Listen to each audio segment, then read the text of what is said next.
and there's individual choice in how we do relationships. And in a society where we like categorizing, where we like grouping, where we like labels, it's very easy and, again, intellectually and emotionally lazy to just go with whatever the dominant viewpoint of the day is, versus how do I want to show up as an individual, even if that maybe goes against some of the tenets of the group that I belong to.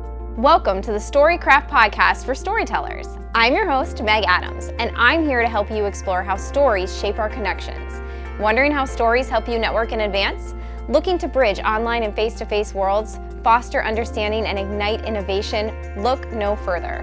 Whether you're a leader, communicator, educator, or just love a good story, join us for actionable insights and real talk with professional storytellers, all aimed at helping you build stronger, better connections.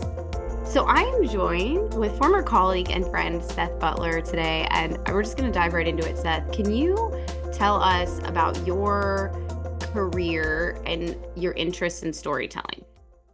Yeah, sure. So it's interesting. I kind of like started out on the stage when I was 10. Everything kind of comes full circle. I was in a theater production at the University of Findlay.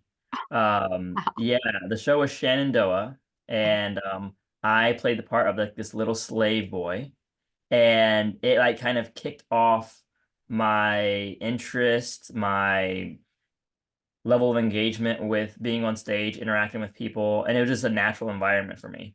Um, so then the next few years, I was involved in like youth theater, being in front of people on stage, and then throughout my career, I've always been in kind of forward-facing speaking environments. Throughout track and field, being interviewed by newspapers, going in and talking to like leading team meetings. When I graduated and I earned a track scholarship at Colorado State University, I won some leadership awards, was heavily involved with like service and mentorship opportunities where I'm talking to younger folks. And then when my like professional career launched in higher ed, I always found myself in classrooms, not in a teaching faculty role, but in a kind of an information digestion role of like, hey, here's what my office does, here's how I can help you, kind of always kind of pitching services and letting students know about what our offices do. But the storytelling part, though, I've always enjoyed writing, and I've always had this knack for like writing poetry. And there's tons of stuff I used to do as a kid, like write my mom like a Happy Mother's Day poem and stuff like that. I never thought it would actually lead to anything substantial. But what really kicked off some of the spoken word art where I'm, paid to come in and perform now was I shared a piece in the midst of like George Floyd with somebody that I reached out to. And it was kind of on a whim. I'm like, hey, I think this is pretty good. I don't actually know. Um, what do you think about it? And it was a Zoom call. His name is Chris Moreland. He's become a good mentor and friend of mine. And his response was, let me get back to you. And I was like, okay. 2 weeks later, he gets back to me and he has a friend on the Zoom call. He's like, hey, share what you just shared with me 2 weeks ago. Share it with her now. And I shared it. And at the end of that call, they're like, hey, we're having this conference in 2 weeks. We want you to be there. We'll pay you. Come and like, we need that. And so that kind of like kicked off a lot of the actual storytelling and being more intentional about it rather than just being like, oh, I like poetry and I like talking in front of people. So that's kind of where I am now, where I get to travel and speak and engage people. I love that. Thank you for that synopsis. That was a really wonderful, like you said, like full circle moment from a kid on the stage to someone who, naturally wrote poetry. Could you tell us more about what it was about that moment? So you mentioned George Floyd and you mentioned this particular piece. Yeah. What was there an inclination in that moment that you knew, like why that piece, Seth? Yeah. So the piece I shared was actually, and this is one that I don't know very many people have heard up to this point. But the piece was about like this racial microaggression based on my own personal experience. And I actually wrote it in my head driving to work one day. Um, and so it took me 15 minutes to get to work. I'm driving. I'm like, man, this is kind of unique. And then I get to my office and I take 10 minutes and I just write it all out really quickly. And then over time I refine it. But I was like, there has to be more people that resonate with this. And it's related to diversity and inclusion, a big passion of mine. And so the piece is about this racial microaggression. And in the midst of George Floyd, like where the whole conversation at that time, nationwide, globally, was about race, um, how we interact with each other or not interact with each other based on race. I thought it might be a good entry point into letting people know kind of like how I'm processing this. I think it was kind of like a timing thing with where we were nationally with the conversation around race, where it made me feel comfortable reaching out and sharing this very provocative piece that really kind of pushed the envelope with that conversation. Could you share like a little bit of the piece with us, or could you tell us what the piece is about? So this piece is so it yeah, I'm happy to share it. Thank you. It is provocative. So I'll give some context around it. Um, So growing up in Findlay, Ohio, predominantly white area, I went to all white high school. I like the whole concept of race is something that has always been a part of my life, right? Mhm. So one of the experiences that was not infrequent for me was getting stopped at grocery stores as I'm checking out to ask for my receipt of purchasing of items. Mhm. And so, it's happened in Findlay, it's happened when I've been at BG.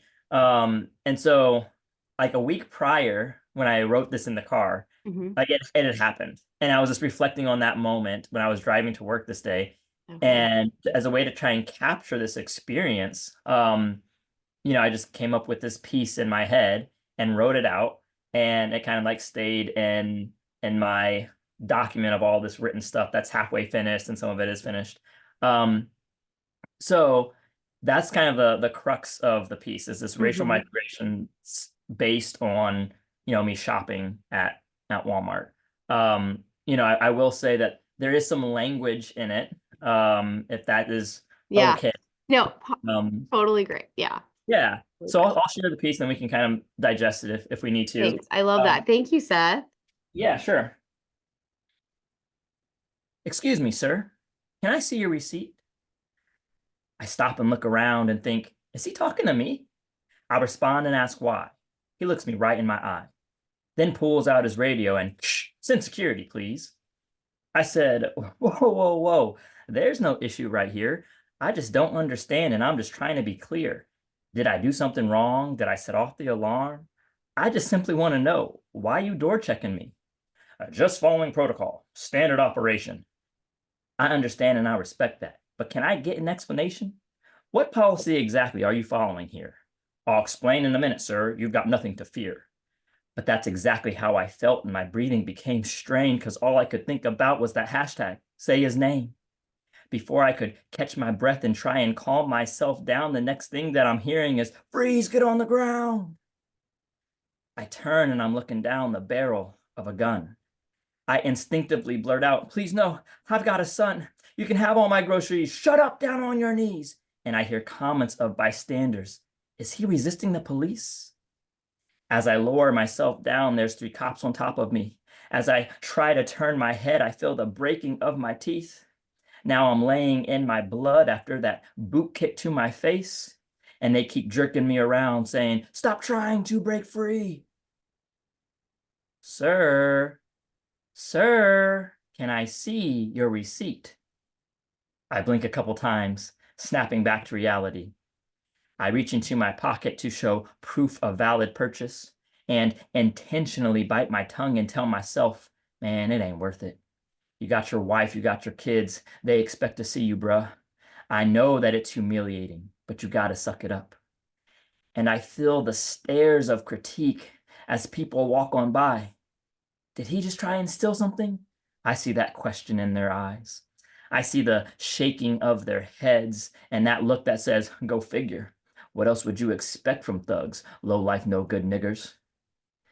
But yet I still stand there in silence while my white peers keep on walking, and I think this makes no sense. And I almost even ask if the clerk will stop them too, but don't want to be seen as the angry black man because that's what we do. We pop off for no good reason because we're built with much more anger. Gotta be careful around these black men. Caution, stay away from danger. They're aggressive, they're so violent, they're all criminals toting guns. If you see one of these monsters, turn the other way and run. I take in 2 deep breaths. Anything that I can do to try and decompress, shake off the humiliation and exhale all of the stress. Keep standing there and smile and tell the clerk, "Thank you, sir. Be blessed." You see, I don't know how many more times I can take this before I snap. And right as I'm about to, he gives the receipt back. "All right, looks like you're good. You can go ahead and take your cart. Thank you for your business and for shopping at Walmart." That is a very different version of what I heard. Thank you. Thank you, Seth, for sharing that with me and with the listeners. Part of a big piece of this podcast is helping people understand how storytelling connects us through experience. And so, what you did there was put us in your head. Right, And that was in such a I had such a visceral response, right? And so I think the beauty, like one of the beauties of some of the beauty of storytelling to me, but the absolute beauty of it is that you just gave me a gift of being able to get a glimpse into what it's like in your everyday. How can this help us? I know you do this work, but how can this help all of us really relate better to each other? I think you mentioned like George Floyd, that was a moment in, our country's history where, like you said, everybody was sort of grappling with this, but you grapple with it, as you mentioned, since you were a child. right. So what do you think, based on what you do and how you do it, what does that offer people in terms of being able to connect and relate to people who aren't like them? Yeah, no, that's a great question. So, I was just at the University of Findlay yesterday, in the College of Education doing a talk on diversity and these teachers who are going to be going out into different environments and different geographical locations, and they're going to be teaching a wide array of students, right? So my approach is a bit different in that I try and apply a holistic approach to connecting with other humans. Hmm. And it sounds like on the surface level, I've gotten critique where it sounds like a colorblind mentality or an all lives matter mentality. And it's not that. It is, I believe, at the crux of the issue of diversity and relating to others.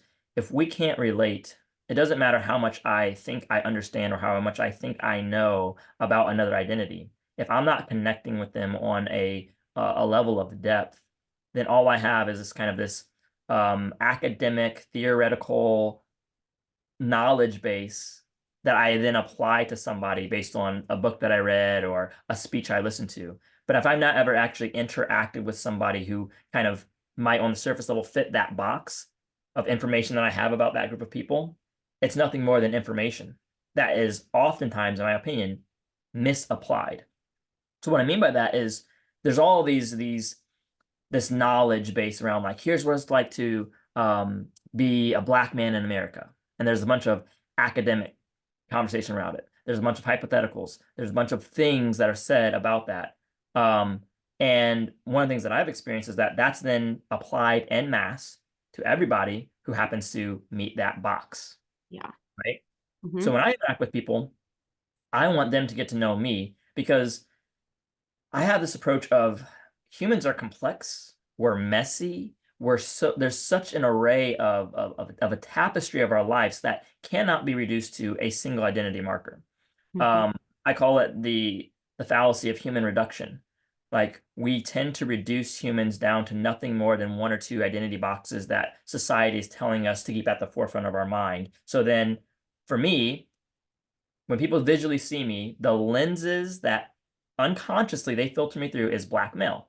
Okay, I've not interacted with a whole lot of black males, but there's a lot out there about black males that I'm then going to apply to Seth. And then now I feel like I know Seth a little bit because of this information I'm taking, applying it, but no interaction with Seth. I try and break that down by saying, no, we need to stop operating out of human reduction and start operating out of human complexity. Hmm. Yes, I'm male. Yes, I'm black, but you can't see that I'm a father. You can't see that I'm a husband. You can't see my faith. You can't see trauma that I've experienced with, like, you can't see my social economical status. You can't see any of that. None of that has a race, none of that has a gender, none of that has things that we often put into boxes. So if we're people that can understand that humans are complex, and I can connect with anybody who even on the surface level looks vastly different, we both have trauma in our lives that's similar. You're white, I'm black. Okay, there's a connecting point because humans are complex, and that transcends a little bit of the racial division that might be there. It actually gets us closer together despite that division that has been created. So that's kind of the long, drawn out response of, if we can stop reducing people down to their identities, not that those identities don't matter, but they're more than the identities that they have in their lives, and start seeing the complexity for who they truly are as an individual and the intersectionality of our life experiences, then we can connect in a way that doesn't just acknowledge diversity, but appreciates that difference through the relationship that's been formed. Love what you're hearing on this podcast? Consider booking me to speak at your next event. Dive further into the transformative power of storytelling with my keynote. Tell better stories, speak up, stand out, and build community. In a world that often amplifies our differences, my talk invites you to embrace genuine connections. Break free from the echo chambers and discover the art of storytelling. Learn how to share your own narrative, listen actively, and foster communities that flourish on shared experiences. Check out the show notes to learn more about how to book a talk for your next event. Oh, that's such an eloquent way of stating that and a beautiful way of stating that. Like, and I'm right there with you. I mean, a lot of the work that I do is really just exactly like you said. Like, we all experience the world differently, which, colors also the way that we see the world. But instead of seeing that as something that divides us, that's absolutely something that can bring us together. And it's actually a gift. Like, what you just gave me was a gift. And you did that again in a few minutes. You were able to emotionally center me in your mind, and you very quickly also allowed me to see those dimensions of your life and what it's like. So now, and then, like, now I go out to my day, into my world, and that perspective is widened, right? So for listeners who might not be as poetically inclined as you as a storyteller, what advice would you give them on both sides of that coin? So how do you share your story? Because that does take a level of trust and vulnerability. And then how do you listen better? Or how do you create opportunities to listen better? Because this is another issue that I think all of us face, myself included, is like our we just want to be around people who are like us, right? Because that's just easier, isn't it? To just people who think like us and act like us and love like us and pray like us. So what advice would you give? I know that's a very long-winded but two-sided question. How do we Yeah. share stories, and how do we put ourselves in situations where we can listen better or across difference? Yeah. I mean, I think one of the things that I try and employ, I do a lot of talking about like unconscious bias. Hmm. And then there are different forms of bias that show up in our lives. One of the primary forms of bias is affinity bias. And this is where we tend to relate to those, connect with those, help those, seek out those who we have some sort of affinity with, whether that's a perceived affinity or if it is like if there is legitimately affinity with that person. So if I ask a group of people, hey, how many of you are Ohio State fans? And everybody raises their hand, boom, immediate affinity just because we like the same. So then I'm more likely going to feel like I connect with you just on that surface level connection. Now, oftentimes when bias is talked about, it's talked about through a negative slant where, oh, affinity bias is bad. And I like to try and get people to put a positive slant on affinity bias. If you can create affinity with somebody, like research shows, you're more likely to help them. You're more likely to value them. You're more likely to trust them. And I believe that we have the capacity as humans to create affinity with another human being. And Hmm. so that to your question of how do we share our stories, how do we listen well, I go into almost every interaction trying to connect with that person because I know psychologically what happens when we make connections. So if on the surface level, I'm interacting with somebody that is, polar opposites and visually, right? I'm a black person, here's a white person, they grew up on a farm, like all these things. I'm like, there's not really much that would draw me to this person. Hmm. So what I look for from the listening standpoint is, I ask questions that would allow me to get deeper insight to make a connection. And as that happens, our relationship bond is being formed, right? And then as I learn more about them and I see like, hey, there's actually several things that we're connecting with here, it opens me up to then better share my life, right? Hmm. Through a stance of vulnerability and trust. If we can do that, if we can create affinity, not the negative affinity where I'm only going to help Ohio State fans and I'm going to, give the bird to all the Michigan fans. Not that, but if we can create human affinity where, hey, where'd you grow up? Oh, I grew up in Findlay. Okay, boom, immediate affinity. Oh, I have siblings. Oh, immediate affinity. So it starts surface level and it gets more and more in depth to the point where, wow, what I thought was going to be this just surface level interaction has now led to a strong bond friendship that has, years built upon it now. A lot of my close friendships now are built exactly that way, giving people a chance to share their life.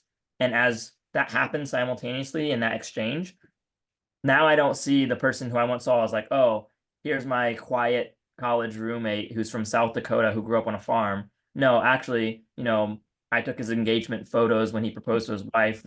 Our daughters call him uncle and aunt now, right? Hmm. That transcended all of the things that should have kept us at bay because we shared each other's lives. That's a beautiful. Thank you for the story, and I love that. I love how you sort of flipped affinity bias there to tell us like, hey, we can use this for connection. That's a great piece of advice too.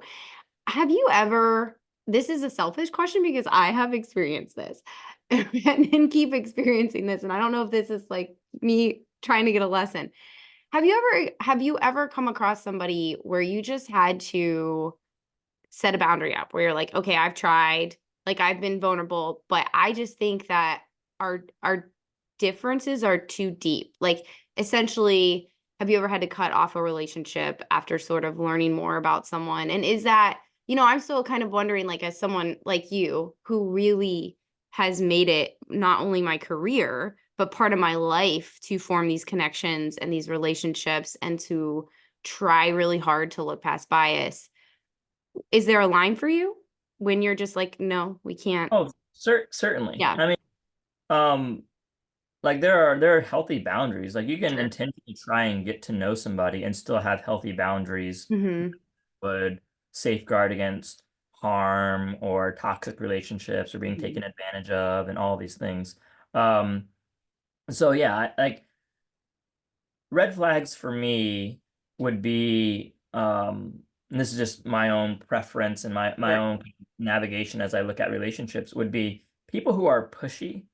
I tend to be more guarded against. Hmm. And the reason why I say that is because, in my world, I interact with people who with a wide array of differences than my own, right? And one of the things that I've seen be counterproductive is a almost like a demand for solidarity with that person when that solidarity might not be there in every single way, Hmm. right? So let's say I'm Hmm. in with somebody who has a uh, particular political slant that I don't share. Am I going to cut them out of my life? No, I'm not. I'm going to interact with them. I'm going to be kind. I'm going to be respectful and all these things. And I have lots of people who I don't agree with politically. We have great friendships. But where kind of a red flag for me is when that person tends to like always try and push the issue with that political difference to the point where now it's becoming hostile. Now it's becoming judgmental. Now it's you're trying to like kind of chokehold me into suspending my beliefs because of this like moral high ground type of dynamic that's been created. Um, those are boundaries that I try and look for of, hey, we don't have to agree on everything. And in fact, I don't think it's healthy if we agree on everything because then we're in like this group think tank where Right. our own ideas and thoughts and stuff are always being perpetuated. But there has to be I think, the intellectual, emotional maturity to be able to stand with those who don't agree with you. And that is one thing that I have found to be like, to be quite frank, people who are intellectually and emotionally lazy, um, can't stand being around other people who don't agree with them, and there's this need for like validation and affirmation, and like I need to be right, and I need you to tell me that I'm right. But for me, I'm Hmm. like you're entitled to your opinion. That's fine. Like I'm not Sure. gonna fight you on that. But Right. when they fight a lot, then it's just like this isn't healthy. So Right. those are people that I've kind of kept at distance. I really appreciate that advice. I think that's really going to help our listeners as well, because I think, especially in you mentioned politics, that seems like such like you said, for some people that is a red flag. And as you mentioned earlier, for some people, that's your marker. You're this, that means you're all these things too, right? And so I really appreciate that advice. I think that's wonderful advice.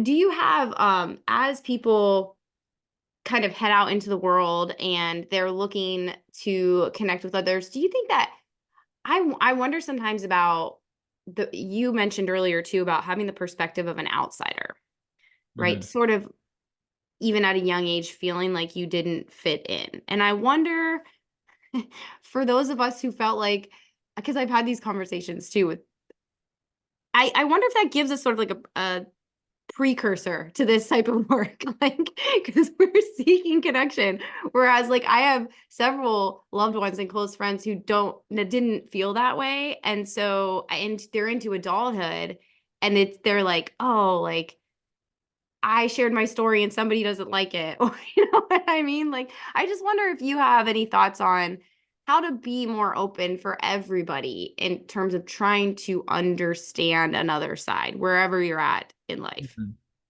Yeah, I think the thing that helps me is that I know 100% I'm not going to connect with everybody. Sure. I Yeah. know not everybody's going to like me. I Yeah. know that in some cases people will actively dislike me, right? Mhm. I think that that removes a little bit of the pressure from having to um, be the sole driver when it comes to human connections. Mhm. Because I think with people who want to connect, with people who are good at storytelling, there is this like in the back of our mind, like I want everybody to feel good about what I just shared. I want everybody to know that I care about them, Yeah. right? And that can become overwhelming and it can become debilitating to a Mhm. point where like if I'm talking to, a small audience of 75 people and there's a group of four over here that are kind of like chatty or they're eye rolling or whatever, they're giving you that nonverbal feedback that says, I'm not feeling this. Yeah. Do I choose to give all my energy to trying to rope them in, or do I focus on, the other 70 out of the 75 who might be more engaged? And in fact, I take it a step further and I have an audience of one in mind. Every engagement, I'm there for one person. Mm. Everybody else is icing on the cake. One person needs to hear what I have to say. And I don't care if there's 1,000 people in the room, one person, this is going to significantly impact one person. And so what I'm going to do, I don't know who that one person is, but I'm going to try and make eye contact with everybody. I'm going to try, hey, I'm not sure if you're the one, I'm going to try and draw you in. Then I'm going to move to the next person. I'm going to scan the room, right? And it might be that of the 1,000 people, 200 of them were significantly impacted, right? But that audience of one really removes the pressure for me because like I'm only one person. I can Right. only be so impactful, so influential, and I'm not like, arrogant enough to think that like I'm God's greatest gift to earth, right? And so having that humility and that reality, like, hey, I'm probably like mediocre when it comes to like influencing people. I'm fine with that. But who's the one person I am going to influence? And that allows me then to go in and I'm going to do my best to understand.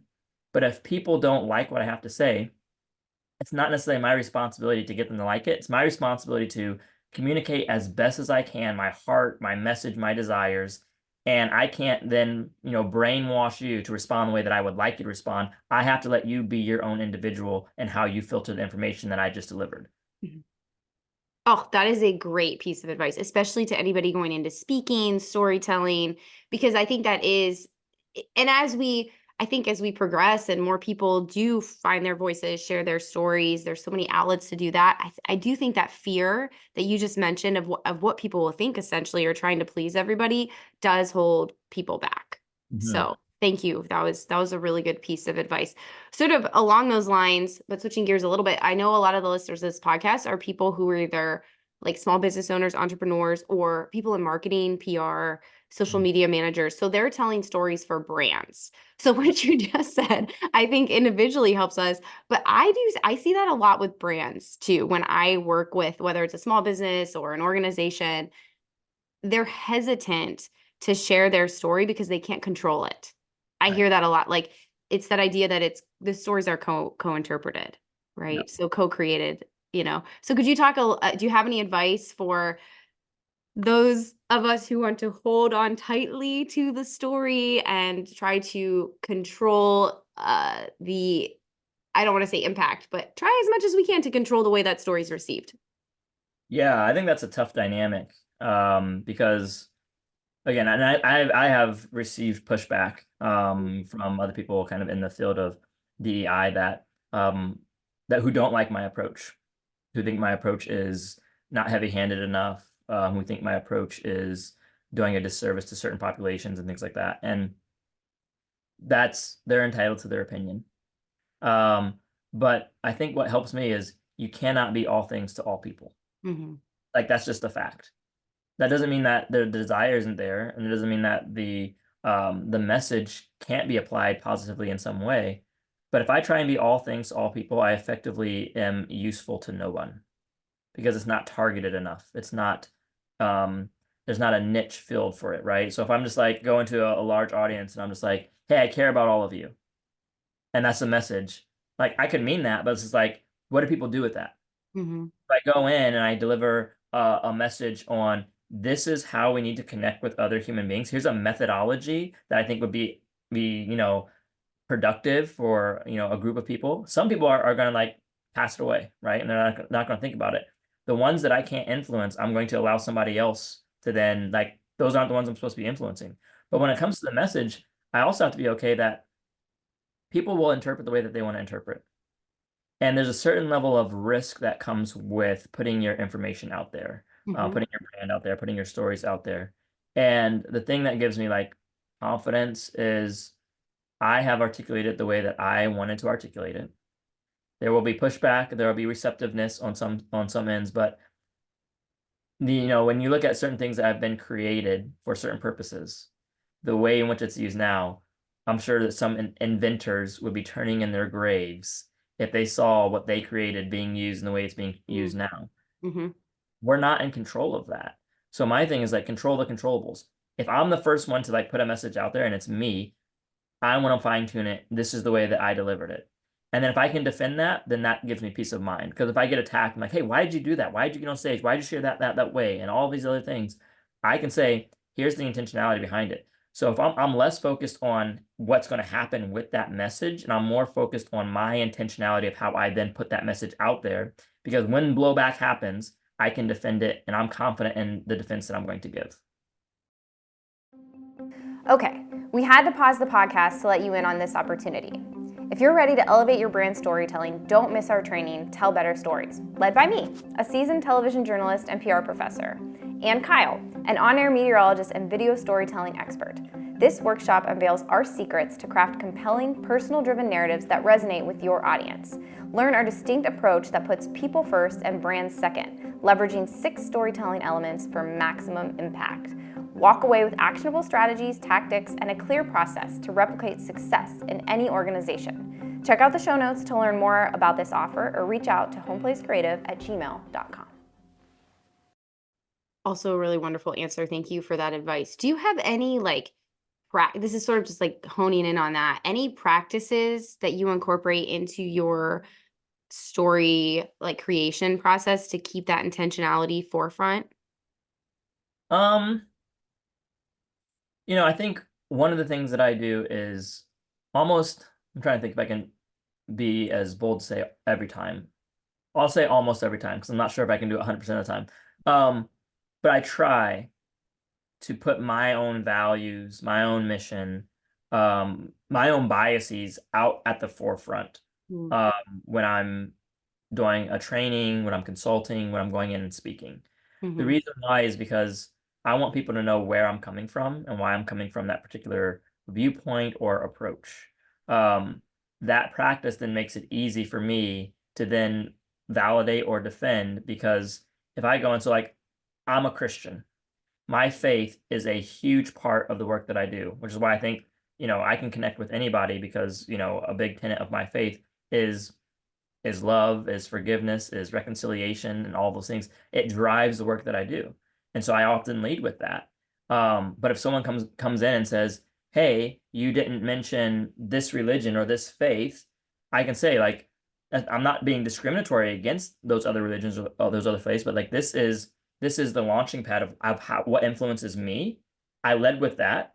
I'm getting pushback. I can then defend it because it goes back. So no one's necessarily caught off guard. If Hmm. you can be in a position where you can point back to things to say like everybody was in the know, Mm. it almost relieves a little bit of that pressure or stress to say like, hey, are people in the know? Are they aware? Yes, they're aware. So when I'm working with a client, I always have a consultation call with them to say, hey, this is my approach. I'm not going to get up there. I'm not going to preach, but I want you to know this is what motivates me to do what I do, why I do it. Are you okay with that? If not, like, no harm done. I can refer other people out that might be a better fit. But just know, like, this is a large part of how I do my work. Is this what you're looking for? And then if there's audience members, one, they can take it up with who brought me in, but then two, that I have somebody else who can then defend their stance. This is why I brought Seth in, and I also defend that. And so you kind of put safeguards in place practically with how you set the message up, who you're communicating with on the forefront, having kind of like um, almost a cookie crumb trail of like I can backtrack all of these Yeah. things of my intentionality. And then it kind of puts you in a place where like, okay, I can just breathe easy at the end of the day. It will be what it will be. That's also a really good piece of advice, especially thinking through like what you're doing in diversity, equity, inclusion. Like for a lot of people, these are going to be uncomfortable conversations by nature. So what a great way to set things up by saying it's essentially just saying, here's my perspective. Here's where I come from. Here's a glimpse into my world. And so our people who are intellectually and emotionally intelligent are gonna be like, okay, I get that, right? So then they come to that conversation with that knowledge. That's a really wonderful way to set things up. I think even in any difficult conversation that you're gonna have to say, here's my intentionality, here's my viewpoint, here's what I hope we get out of this conversation. And I really appreciate that advice for people who do consulting work as well, because I think that's something that it doesn't always necessarily come up, but given it the area that you're in, it's a great practice to institute, either way. So really good piece of communication advice. Is there anything, as we wrap up here, I have some rapid fire questions for you, Seth, which are fun. Um, Nothing too terrible, I promise. But is there anything that you would add to like storytelling across difference, helping people sort of really communicate across difference in a time where we are siloing ourselves, Yeah. according to some of these things we talked about. Do you have any last advice? Yeah. Trying to combine left brain and right brain engagement, I think, is really effective. Yeah. Um, so I think that's the power of storytelling. That's the power of emotion. That's the power of the relational side of the human being that we are. We're Hmm. analytical, we're logical, we're method driven, right? We're consequence driven. All that is good. But then there's also, if you're a robot who only looks at bottom line, if you're a robot and you only look at like this makes the most sense in my Mm. mind, and you miss some of the humanity element, I think that's the danger of always being kind of like left brain.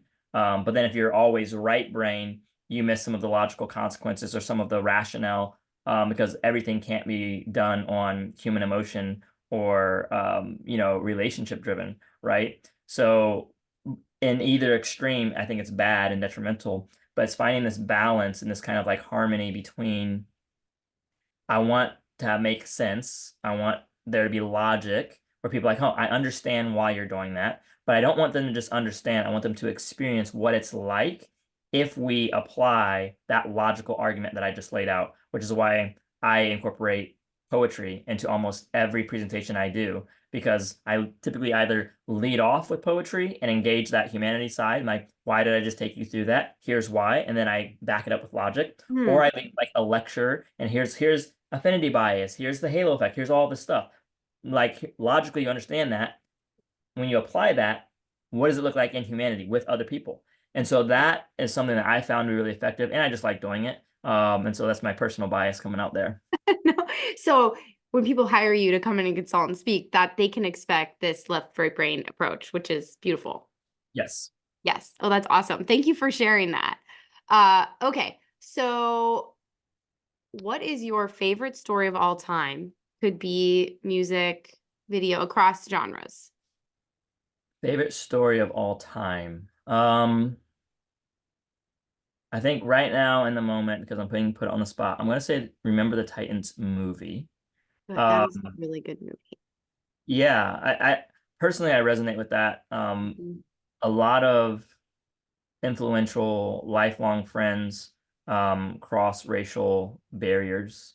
Mhm. Um, and being a sports guy, being a Division I athlete, to create a common goal around sports and then that being entry point into relationships is something that I'm really passionate about. So I love going in and talking to sports teams, and things like that because that's immediate affinity with we're on the same team together. We have a common goal. But then the story of like what society says should be on the basis of skin color does not have to be the way we experience it. And there's individual choice in how we do relationships. And in a society where we like categorizing, where we like grouping, where we like labels, it's very easy and again, intellectually and emotionally lazy to just go with whatever the dominant viewpoint of the day is versus how do I want to show up as an individual? Even if that maybe goes against some of the tenets of the group that I belong to. So I Yeah. think that's why I really like that story. There's so many life lessons in it, and it's just really, I think, from a film standpoint, I think it's really well done. So yeah. That I'm so glad you brought that one up for me because as you were talking, my daughter she's 9, gonna be 10, playing on a sports team. And I'm like, we have to watch that movie because she's experiencing some of those lessons, Seth. And like that'd be a great thing for her to watch. So thank you for reminding me of that one. I haven't seen it in a while, but yes, great story. And then our second question is, what's the best storytelling advice you've ever heard? You just want to shout it from the rooftops, or the worst piece of advice you want to like do not do that someone has told you regarding storytelling or communicating again across different. Okay. Okay. That is also a good one. The best advice.